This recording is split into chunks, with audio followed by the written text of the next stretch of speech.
Thanks for joining us for this episode of the By Many or By Few podcast. 1 Samuel 14:6 says, "There is no restraint to the Lord to save by many or by few." And the goal, as you know, of this podcast is to highlight the work of the few, individuals who step up and into the sometimes unpredictable and often challenging path to stand up for what is right. And hopefully the goal and the prayer here is that this will encourage each listener by what God is willing to do by and through one person. If you're interested in keeping up with state and local politics here in North Carolina, make sure to subscribe to our channel below. And today our guest is James Bowers. And James is running for Charlotte City Council District 3. Thank you so much for joining us today, James. Thank you for having me. So to start off, I never want to assume that people know what it is that these positions do. Generally, we understand that the city council has some sort of authority in Charlotte, but what is it that the city council does? Well, one of the responsibilities of city council is to review impending legislation that's getting ready to happen all over the city. And of course, what each district's representative does is to bring them an understanding of how it may affect that district. As I am, of course, running for city council for District 3, I am to bring in a simplistic, transparent manner of how this legislation will affect our district. And of course, the individual then begins to determine how it will affect them individually, in their home, their neighborhood, et cetera, in their city. So that's a simplistic, way of looking at how and what the city council person does in relation to serving their community. Okay, and so you are for or running for District 3, and that part of the city, where is it? Is that North Charlotte, South Charlotte, or where? That is West Charlotte. If you would think of South Boulevard and going north, it's west of Charlotte, South Boulevard to Still Creek. And then it goes north to Mount Holly Road and south to Young Blood Road. So it almost goes down to the South Carolina state line. Oh, wow. And so how have you been going about understanding what the people of your district need? It takes quite a bit to determine what are the main items or issues that are confronting people, because of course this is my first time venturing into politics. But some of the things that I've noticed, which I think is collectively relates to all of them, is safety and security. Many years ago, when I first came to Charlotte, that was over 35 years ago, people used to be able to sit on their porches and feel safe. People used to have community relations with the police officers. And police officers were part of the community. And of course, people would talk with them and respect them in a manner where, they were just like, neighborhood, residents. But now today, where we have a limited number of police officers, somewhere around 1,500, with 300 of those planning on retiring at the end of the year, it's necessary now to replace and replenish those officers. But what I've seen and understood as of now, we actually had allocated for 2,400 officers. So it's very disturbing where a city as large as Charlotte, of course, being the largest city in North Carolina with over 900,000 people, that we would just continue to lay this position of having so few police officers. This is concerning, and the current city council hasn't seemed to done enough about it. When I say enough, I mean, where are the police officers? And of course, recently we know that there have been cities, even such as Charlotte, who've had the mindset of defunding the police as though the police weren't necessary. Of course, when you discover there's a problem, it's time to do something about it. You don't just let the problem continue to linger, talk about the problem, and then do nothing. Well, that's the difference. I'm not a do nothing person. I'm a do something person with good ideas, talking to the people in the neighborhood, asking them what their real concerns about, and of course, effectively demonstrating that I can make it transparent to them and let them decide, and then tell me what they'd like me to do. So if I understand you correctly, we've got 1,500 police officers in Charlotte, which sounds like a low number to begin with. We have 300 retiring in the near future, so we're going to be down to 1,200. But it sounds like what you're saying is there was a budget allotment for up to double that amount, 2,400. What is preventing those officers from being hired? Is it that officers don't want to work here, or are we doing something to dissuade officers from filling those roles? Actually, it could be a culmination of all those suggestions, but everything happens and starts with leadership. If the leadership who are currently in Charlotte are expressing a position of the police are extreme this way or extreme that way, and are not backing them up with policy, the police, of course, are people like we are. They have feelings, they have families, they have to have an understanding and a belief that their leaders have their back, not only city council, but their prosecutors and those who are administratively have authority over them. Now, again, if the leadership is expressing a strong belief that the police officers are not engaging in a manner they think is successful or effective, the police officers are going to know it. And one of the ways of the police officers, I believe, understanding that is prosecuting those who are committing the crimes. In Charlotte, we have something that I have labeled low-level lawlessness. And this emanates not only from the smaller crimes, but also the larger ones, where the public at large and the citizenry, especially our older citizens, are seeing people commit small infractions and are back on the streets. For example, our prosecutors have been limited, whether guidance from above or their own decision, to not prosecute a crime that's $1,000 in value or less. Now, and invariably, the criminals know this. I spoke with an 88-year-old gentleman from my district, and he indicated to me that on his left, on the same street, there was a killing just the other day, and then on his right, there was someone being buried, and then across the street, someone who had broken cars or committed some crime the night before, they were back on their streets the next day. So the people who are committing these low-level crimes, they're not getting the messaging. And of course, what's happening is, it appears to me that the police officers' hands are tied. And this is a wrong ideology. I'm hopeful, as the people of Charlotte and District 3, as they vote for me, that they'll see that there's going to be a different sheriff elected to city council.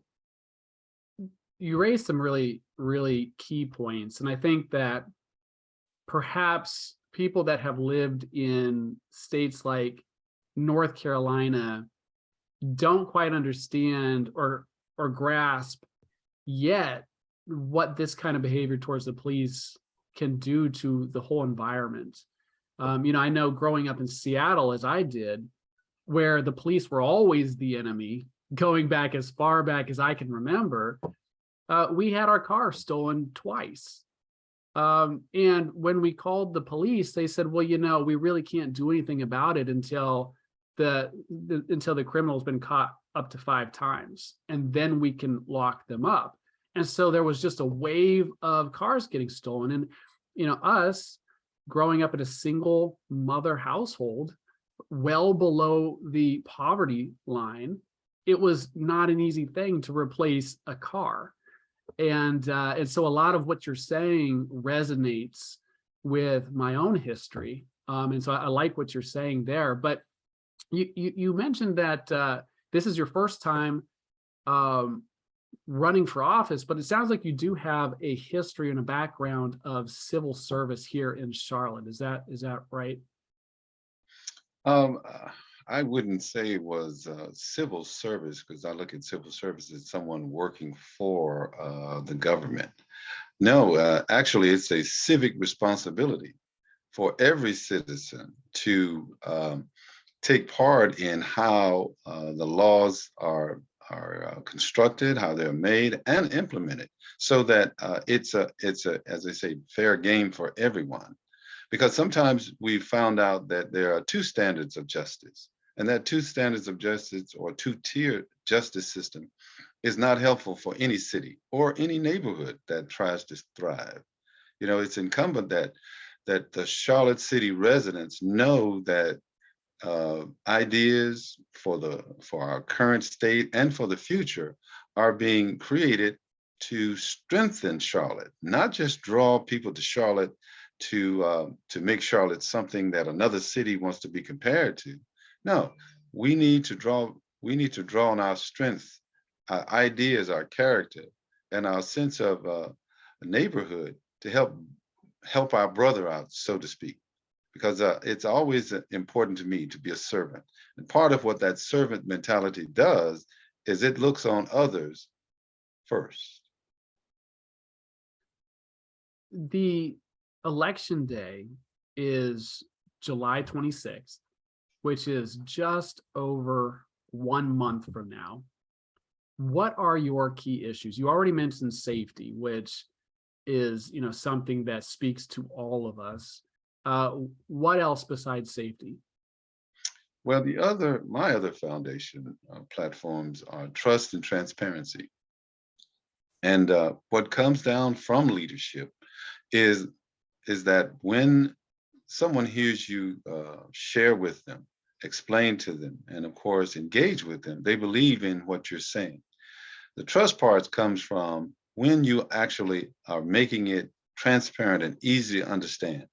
Where there are sometimes when things are explained, it's explained from 10,000 feet, and that's not where the people are. The people are right here on the ground. We need to understand how it affects them on the ground, how it affects them as it relates to your neighborhood, because every neighborhood and every district is different. And these decisions can't be wholly just a blanket coverage of what happens in District 7 as what happens in District 3. It must be delineated and separated so that it does provide the benefits it's supposed to as is needed in each district. So it's the trust and the transparency is important, an important part, as it is in any military campaign. Whenever you submit plans for a campaign, whether it's military or even if it's as it is running for an office, the people have to believe in the person and trust in the person. Those things provide them safety and security that their decisions are being made for them and being made for them not only for today, but also for tomorrow. Yeah, that makes a lot of sense because you do have a large city and it's broken up into districts and different areas have different needs. Some areas have more crime than others, and some areas are really hurting in the schools. I would be a very poor interviewer if I failed to delve into the big news of today, which is the overturning of Roe v. Wade. And from a legal perspective, Roe v. Wade has always been bad law. It doesn't take a lawyer to read that the Constitution doesn't give a right to kill a child. It doesn't really speak to that, but there is a right to life. But here in Charlotte, this battle is really just beginning. Charlotte is home to the largest abortion clinic in the Southeast. The city council has actively made it difficult for pro-life organizations like Love Life to stand up against or minister to abortion clinics. Have you or any of the other sort of conservative candidates put any thought into how you're going to approach the issue of abortion here in Charlotte? Well, life is important to God and it's important to me. And what's important to him is important to me. And I try to myself reflect that belief and that standard. But, if there are people who do not respect or submit ideas that propose ideas, guidelines, rules for this, then I probably will be one of the standards against them. Um, there is no greater thing than to see a child being born. There's really nothing greater than that. And this law, Roe v. Wade, which is about 50 years old, I was here then, and I'm assuming that you weren't here then, but there have been just an incredible number of children, somewhere above 60 million, that have been aborted in relation to this law. There is nothing that this law provides anything as it relates to life. And many people will utilize very horrendous acts and activities to say that the mother has the right to abort the child, and we give that great credence. We give that great understanding, but it doesn't appear that that is the greatest percentage of these things that happen, because what you find is there were two consenting people who made a decision, and with that decision, something was created. And when that creation comes forth, there's the belief that that person, that creation is not a person. I believe it is a person, and I believe God thinks it's a person, because that's how we got here. So for me, and I won't speak for anyone else, I stand speaking for that new life that's been created in a woman. Yes, they have the right to take the life of that baby, but there ought to be an understanding of there's a cost for taking a life, and I stand behind that cost if you take a life. One of the things that jumps out it jumped out at me when I first met you, because I talked to, as you can imagine, a lot of people who are running for office, a lot of people who are running in political circles, and my conversation with you was extremely different. And that was because you had a singular focus on not only this service leadership as a servant, but also on serving the Lord. And I wanted to understand more about where your faith fits into your candidacy. Well, I like that question because my view is a biblical worldview. That view incorporates the fact that God loves everyone, and I love everyone, but I don't love every decision that you make. Who does? And so, with having a biblical worldview, I bring one thing that perhaps some people don't, is an understanding that I don't hate you because I disagree. I don't want to destroy you because you have a difference of opinion. Just because you have a different party affiliation, that doesn't make you a mortal enemy or a political enemy. Because I believe that 99% of things we agree on is just the 1% that tries to divide us.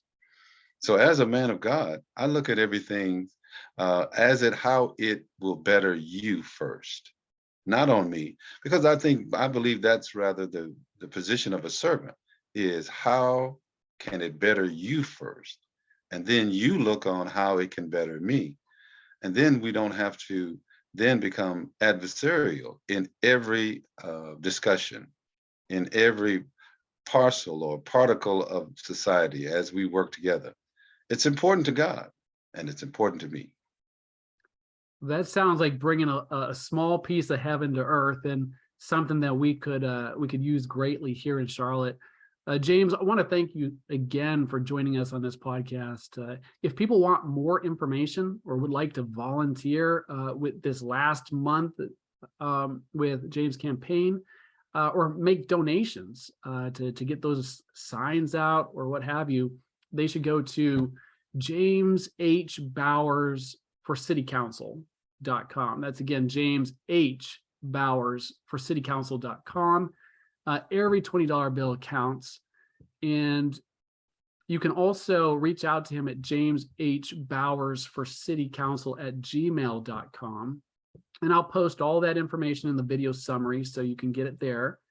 And you can also subscribe to the By Many or By Few channel below if you're interested in state and local politics in North and South Carolina.